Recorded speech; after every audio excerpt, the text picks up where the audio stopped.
All right, here we go. Talkin Dawgs live from my office.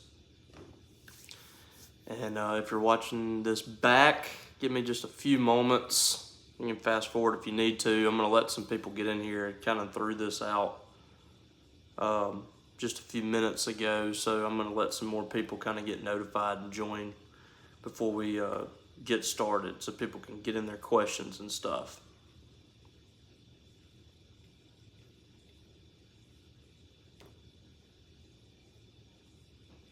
I appreciate those that are watching this back, those that are joining live. Appreciate you guys as well. We do this just about every week. It's a fun time to talk Mississippi State football, Mississippi State sports, and we try to keep this rolling throughout the year. Tonight we're going to talk about where things are with Mississippi State. Welcome to everybody coming in.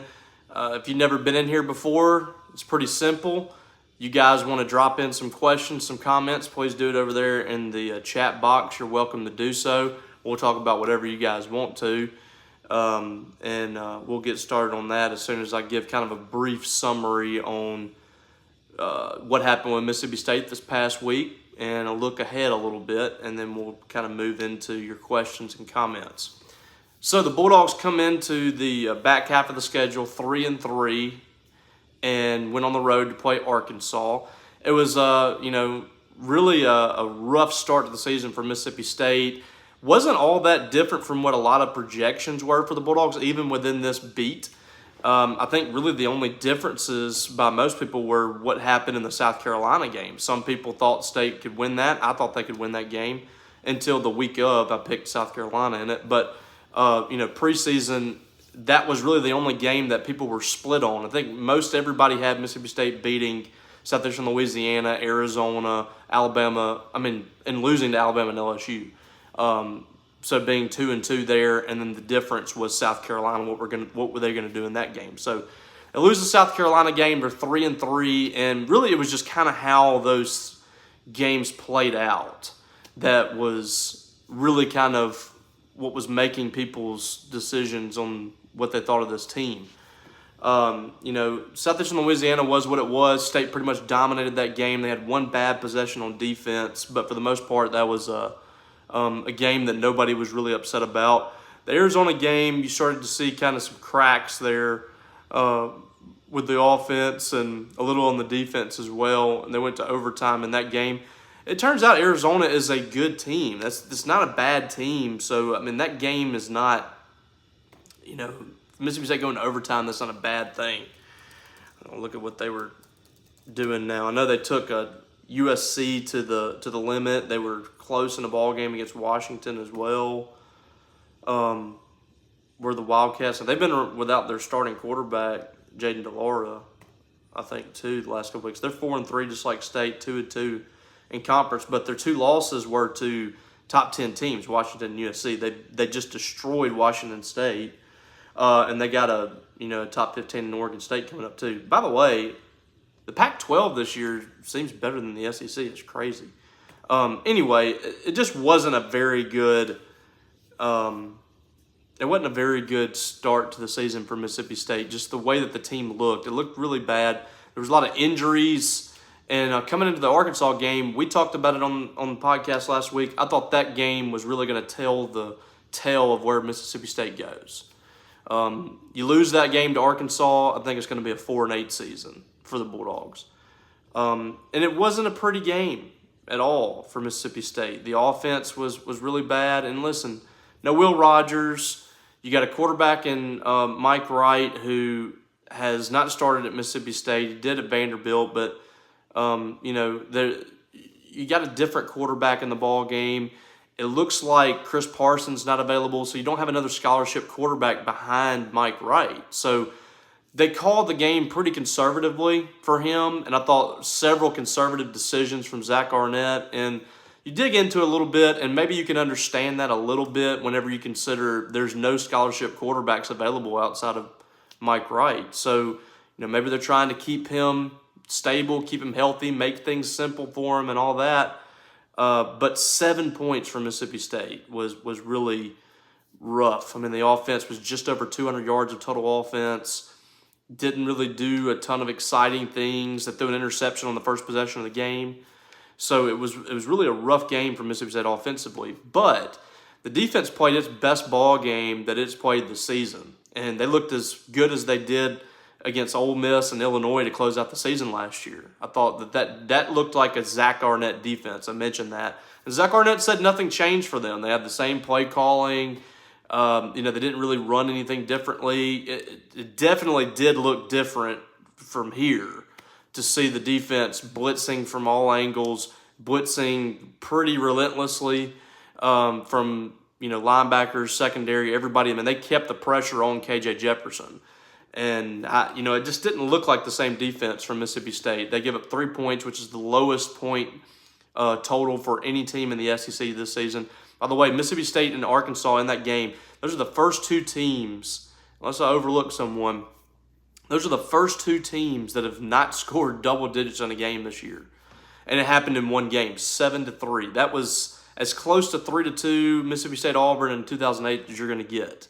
But I thought what we saw from the defense, and we'll move on from kind of the recap. You can go back and watch my reaction that took place 10 minutes after the game. I posted that on this YouTube channel on Saturday, and you can go back and watch. That's about 20 minutes, so it's not going to take up too much of your time. But you can get my thoughts on what I saw, right after the game, and kind of digging back into it and looking back at it. I really thought that State had some good things happen in that ball game. To see what they did defensively, and I've seen people saying the defense did what it did because Arkansas was so bad on offense.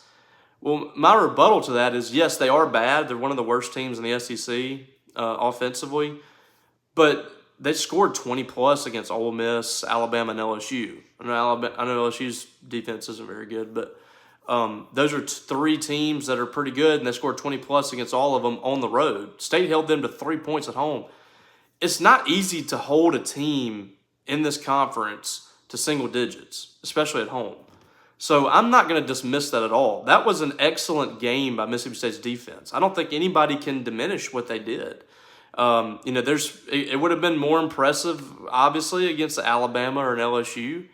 But to do that against an SEC team on the road was impressive to me. And I think if you can have a defense that plays with that kind of intensity and that kind of execution, you're not going to hold everybody that you play the rest of the way to single digits. But if you're able to get off the field consistently against the rest of the schedule, Mississippi State can have some success in the back half of the schedule. This is not murderer's row at all. I mean, the best team that they're playing left on the schedule is Ole Miss, who is a good team, but I think it's a team that, it's a rivalry game, and it's a team that Mississippi State can beat. I don't think that's an unbeatable opponent.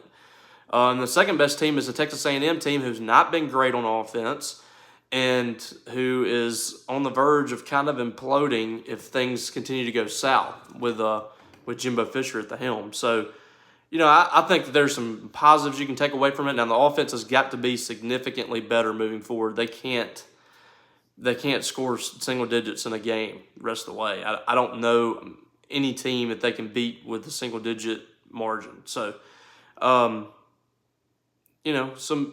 good and bad there, but winning the ball game is what's most important. And now you talk about, what games can you pick off here? We discussed that the last few weeks. We've talked about the possibilities that Mississippi State has. And, 2 weeks ago, even last week, I didn't see an SEC win on the schedule. Based on what we saw from the first 6 games, I thought Arkansas was going to win this game. I thought Auburn would beat State as well. But after seeing State win that ball game, and now you've seen it happen, you've seen Zach Arnett win a ball game, hopefully you can stack wins now because you have opportunities here.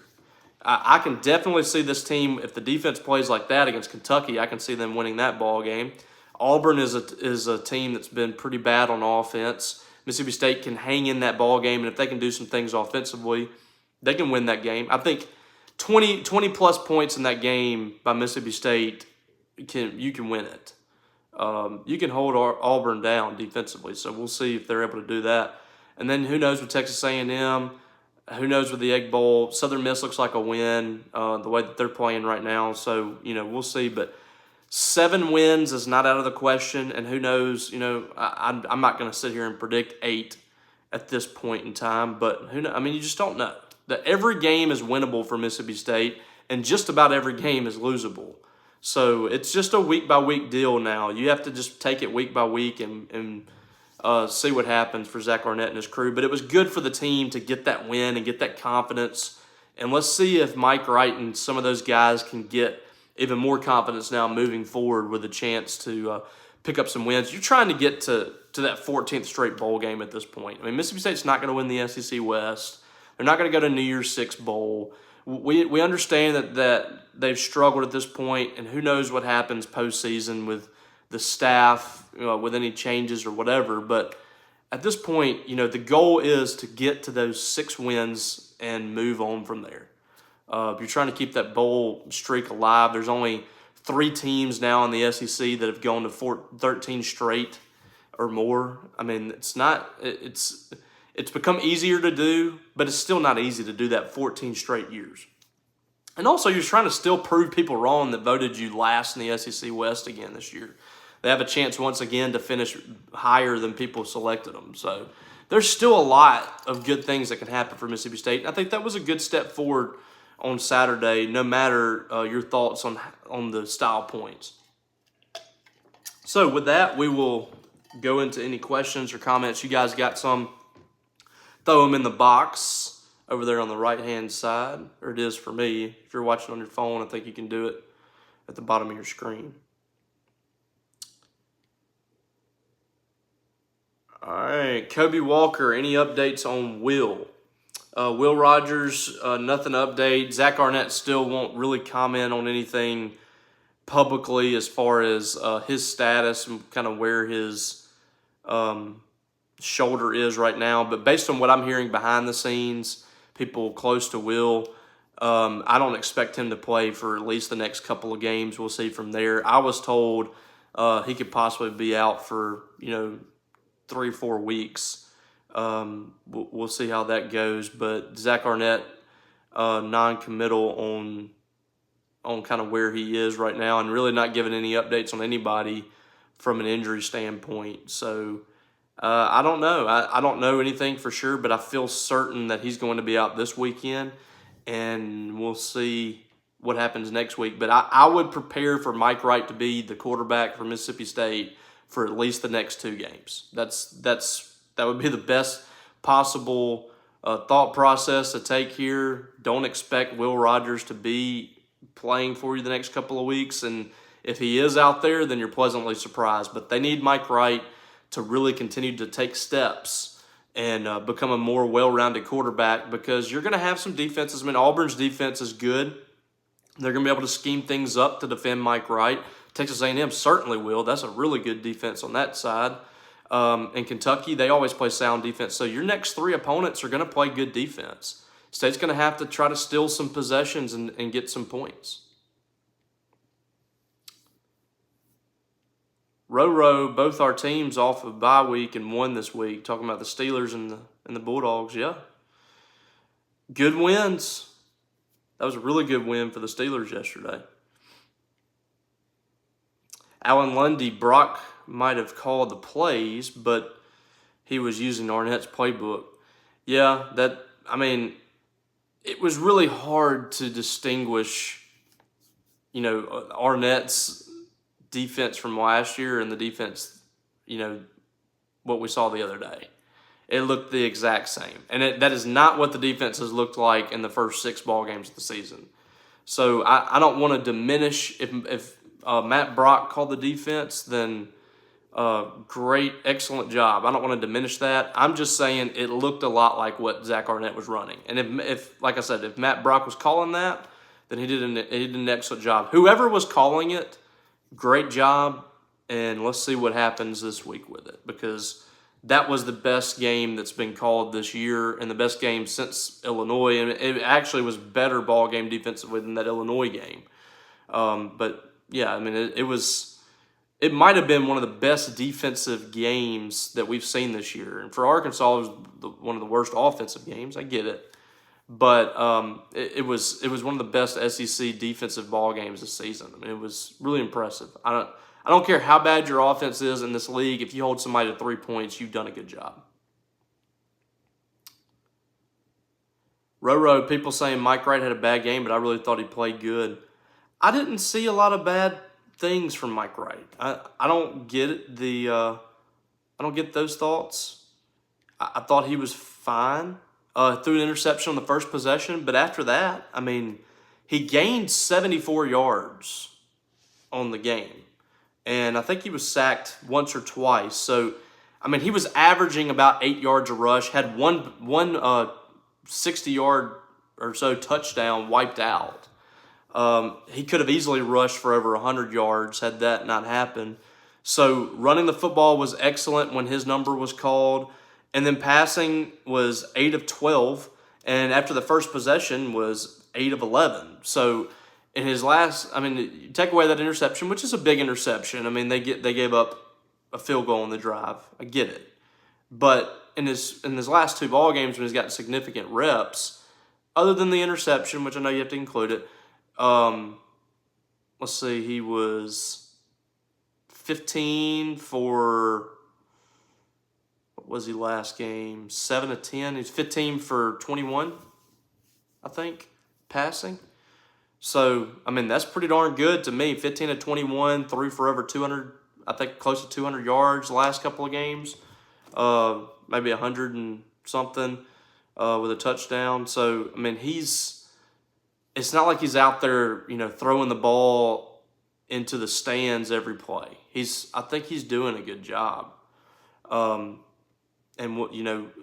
he's only going to get better, I feel like. You give him more and more reps in this offense, he's only going to get better. So I'd like to see the passing game continue to grow a little bit. Now, the thing is, like, the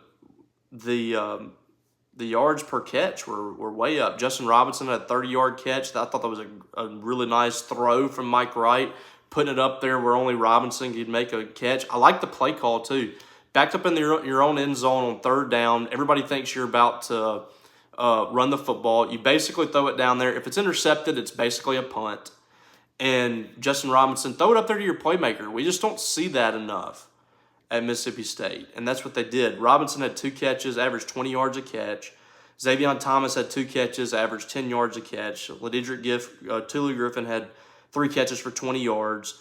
So, I mean, your 3 top receivers there were getting some big gainers, and hopefully State can have a bigger game throwing the football this week against Auburn. But, yeah, I thought Mike Wright was good.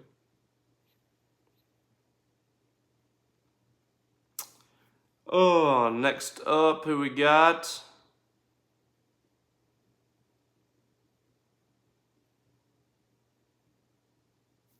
Jackson, could we be suffering from not giving Mike Wright enough practice reps beyond his package plays? He got a lot of reps, but yeah, I mean, it does take some time to get comfortable in a new offense, and I think that's what you're seeing right now.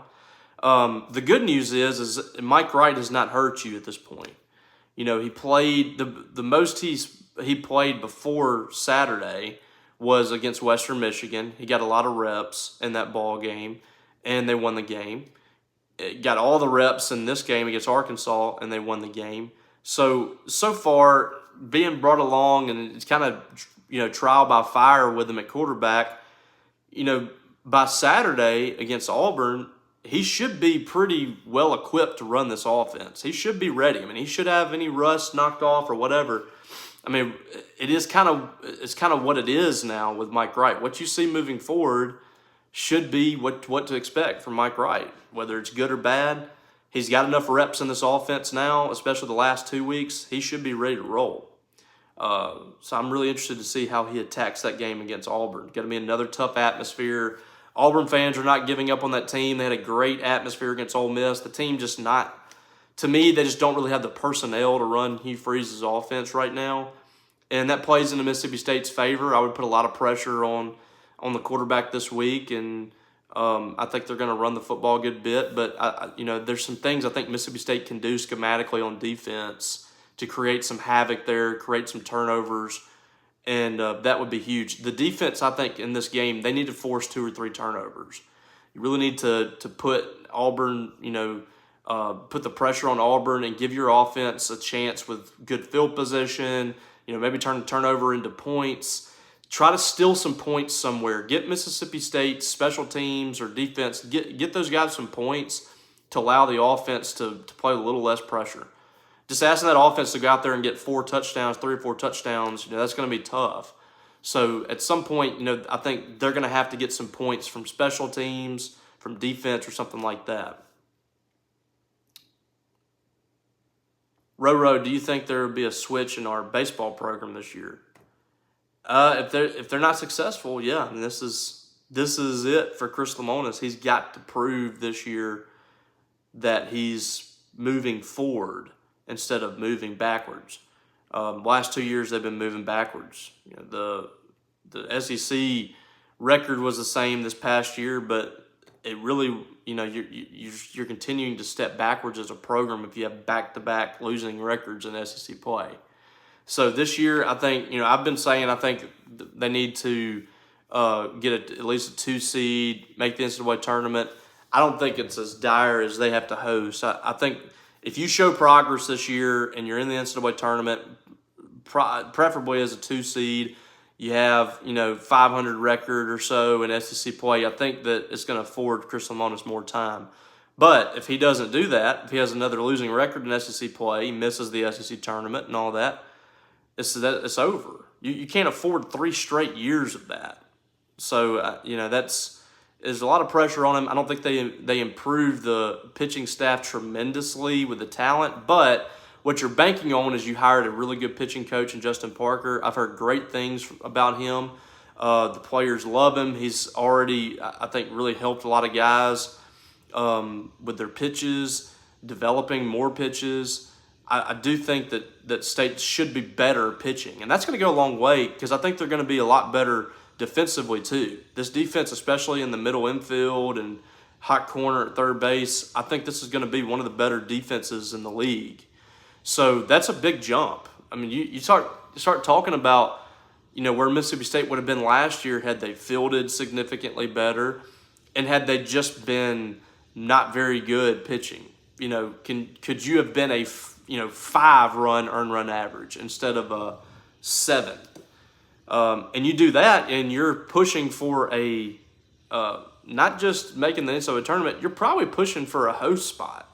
That's how wide the margin was of Mississippi State from an ERA standpoint of being really, really bad and just being average to not very good.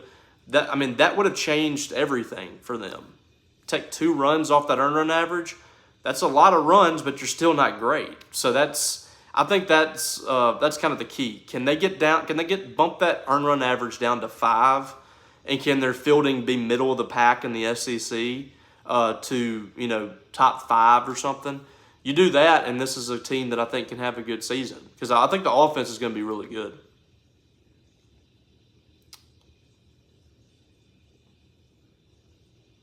Steve C., what about Mark's injury?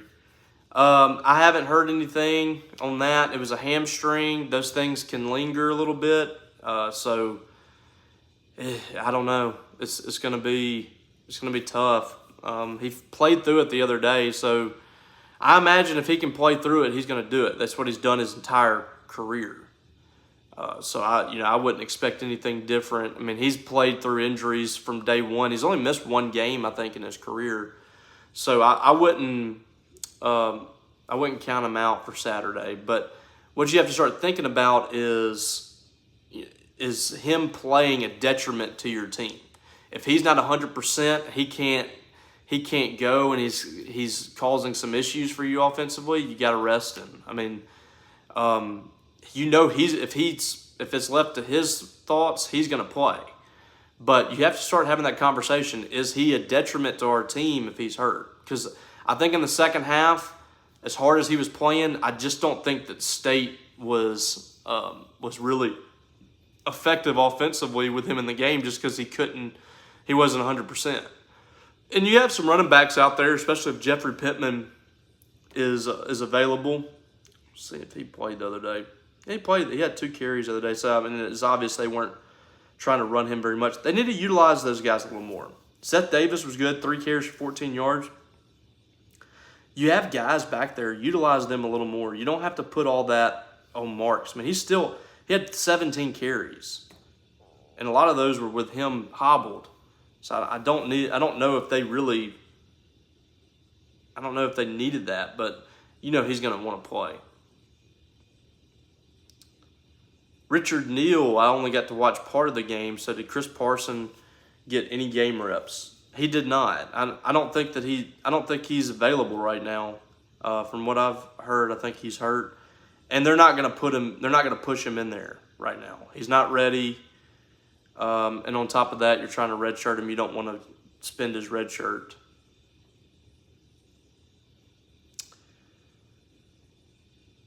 Tom T, say what you want and think what you want, but that was Arnett's defense, not Brock's. That is the D that I've watched for the better part of 3 years.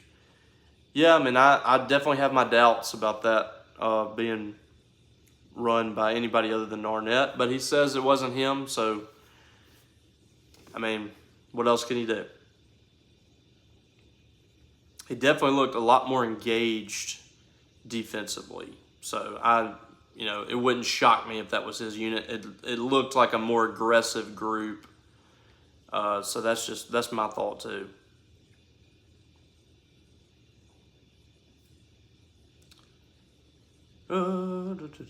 Jason East, I've seen a bunch of fans claiming Arnett will be fired at the end of the season. Do you think that's a possibility or fans' frustration? It's up to Zach Selman. That's going to be his call. I think that he's going to evaluate the whole program, wins or not. A lot of people have put conditions on it, and it's going to be, if he's under 6-6, he's getting fired. If he's 6-6, he's safe. I don't think that's as cut and dry. I do think that it's going to be one of those deals where Zach Selman sits down, kind of looks at the whole program, and assesses whether or not this staff can do it. And if he believes in Zach Arnett and wants to give him more time, they'll probably address some areas where they need to fix on the defense or offensively, and there could be staff changes. I haven't heard behind the scenes,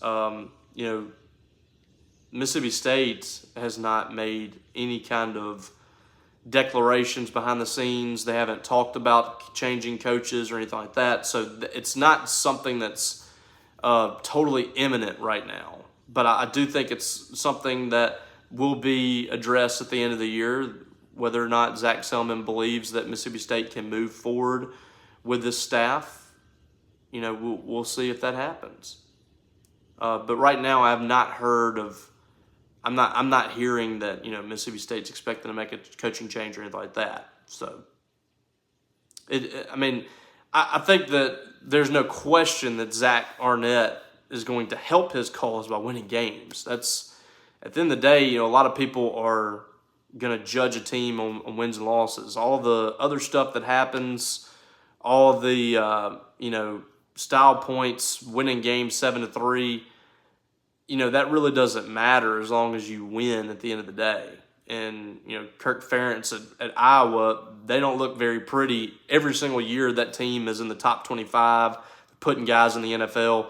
If Zach Arnett is still doing that, if he's still winning games, then he's going to keep his job. And, if he wins 7 or 8 games, it's very difficult for me to see him losing his job.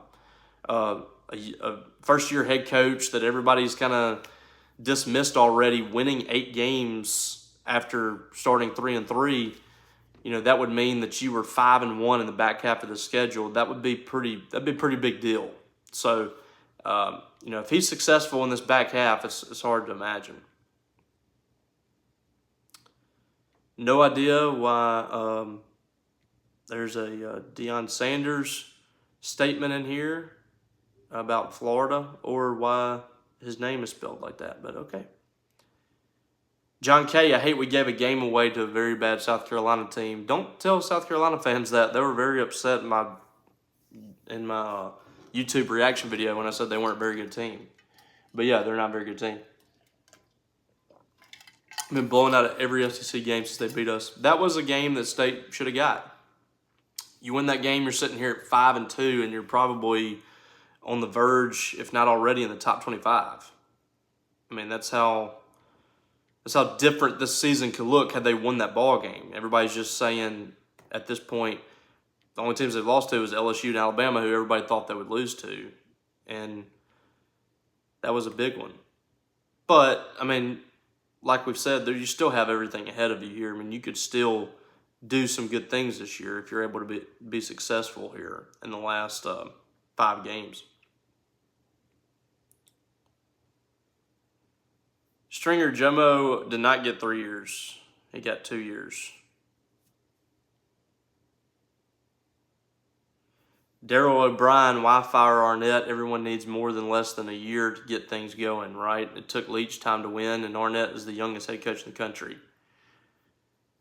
Yeah, I mean, I think that you definitely have to, if you're Zach Selman, you definitely have to look at the progress of the team. I think it's going to be a situation where you look at the full season. I mean, the team needs to be getting better. They need to be looking like they know what's going on. You can't have situations like Saturday where it's 4th and 1 and you're playing super conservative and it doesn't really look like you know what you're doing on those situations. The team needs to be making progress and need to be showing development. I think that's going to be the biggest thing. Is this team getting better as the year went on? Can we see that the program's moving in the right direction? Do we see results in recruiting that shows that there's a lot to like about where the program's going? Or is Mississippi State limping to a bowl game or finishing the season with a losing record and looks like the recruiting class is going to be a disaster? If all that stuff's happening in this day and age in college sports, I just don't know if that's going to be enough for him to keep his job. I mean, you're talking about a guy that was kind of thrust into this. It's almost like in some ways kind of an interim thing. And the way the contract was made, it's not made out to show that there's a ton of confidence. It's kind of like a wait and see contract. I mean, there's things in that contract that allow Mississippi State to maneuver out of it. So they can certainly move on if they want to and be perfectly okay. But I do think that, and I've been thinking that this is a transition for Zach Arnett, and it's one of those situations where he's learning a lot of things on the fly. You just got to make sure that those things are learned and you move forward from them, and it's not a constant situation where you're struggling to make decisions and players aren't developing. So I don't think it's as cut and dry as people think one way or the other. Richard Neal is the freshman center healthy enough to spell Jimmy Bell until Tolo Smith gets back? I think that he is going to play. I don't know if he's ready. I've heard some encouraging things, by the way, on Keyshawn Murphy. I'm intrigued to see when he's going to be able to get back. That could help Mississippi State a lot in non-conference play if they're able to get Keyshawn back earlier than expected. But they really just need to survive non-conference play without a ton of issues. It wouldn't shock me if Tolu came back faster than Chris Jans expected. I think that, Jans too is he's trying to be safe on when they expect them back, just to make sure that, he doesn't give everybody false hope. You kind of give worst case scenario and then work yourself back. But yeah, I mean, you're talking about Guy Chol, I believe, and that, it's going to be a situation where he's got to play to get some experience and that kind of stuff. But I wouldn't expect a ton out of him right away, but he's definitely got to spell Jimmy Bell a little bit just to make sure that you have some fresh bodies down there. W.D. Moore farming. Do we make a bowl? I think so. I mean, you need one more win in SEC play. out of Auburn, A&M, Kentucky, and Ole Miss. I think they're going to find a win in that stretch. Somebody they'll be able to beat. And then you're going to beat Southern Miss unless you're just falling apart out there. Southern Miss is just awful. If you don't beat Southern Miss, then it's hard to imagine this staff being in place next year. I think they're going to win that game. Need to find a way to win one of those other 4 games, and you're at 6. I think they have a chance to get to 7.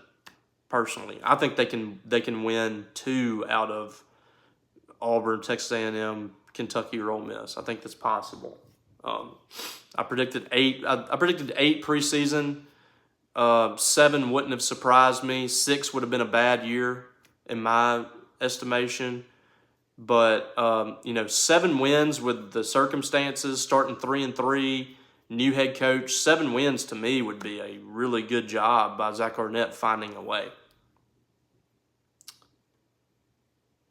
John K. Arnett's not going to get fired, I don't think, but he better have a great game plan together to beat Ole Miss. I'd be happy to see our best performance of the season against them. Yeah, that would certainly allow people to rest a little easier. It definitely helped Joe Moorhead's approval rating, although he didn't last the second time through. But he beat Ole Miss twice, and that was always something that was a big deal to state fans that he was able to do that. So, yeah, I mean, that would be huge. I mean, at that point, you're probably beating a top 15 Ole Miss team. So, that would be big. That'd be easily the biggest win of the year. No matter who he beats in this stretch here, that Ole Miss game would be the biggest win.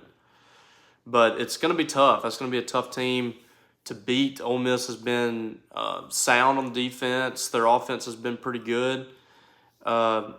It's not a ton different than it was last year. I mean, the offense looks very similar. Their defense is much better than it was last year, so that's one big difference. But we'll see how that goes, and they should have Will Rogers back by then as well. Jackson, are we a soccer school now? I don't know. It looks like they're trending that way. The soccer team has been really good this year. I think 6 straight matches without a goal. Is that right? 1, 2, 3, 4, 5. 5 straight. 4 wins in your last 5. And they tied Tennessee in a match they should have won. I think that this is a really good team. I saw them last week. I watched a little bit of that Vanderbilt game. They tied 0-0, but then they go to Alabama and beat a top 15 team. Got a big game against Arkansas this week. We're sitting here at 10-3 right now. I mean, it's been a really good season. And last year was really good too for James Armstrong. Got 4 ties too. They won 12 last year. And I believe they went to the second round of the tournament. Yep. Went to the second round. This year they need a little more help, I think, to get another host. But they're doing some historical things. Volleyball has a couple of good wins in a row, too. So women's sports at state is thriving pretty well. Any more questions? Drop in any questions or comments before we get out of here.